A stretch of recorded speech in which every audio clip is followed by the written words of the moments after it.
Bagunot Bridge sa Baggao, Cagayan, hindi na madaanan dahil sa pag-apaw ng Cagayan River.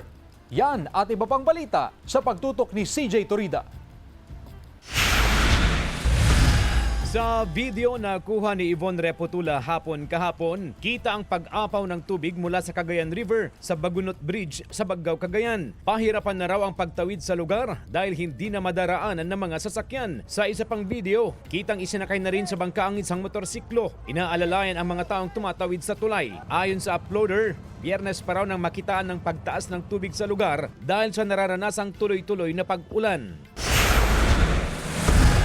Sa video na ito nakuha ni Edmar Balacanao kaninang umaga sa Tanaan Nabukulan Overflow Bridge sa Amulong, Cagayan. Kitang hinila na ng traktor ang cargo van matapos umapaw ang tubig sa Cagayan River. Inaabisuhan ang mga may-ari ng sasakyan na huwag munang dumaan sa tulay dahil sa pag-apaw ng tubig.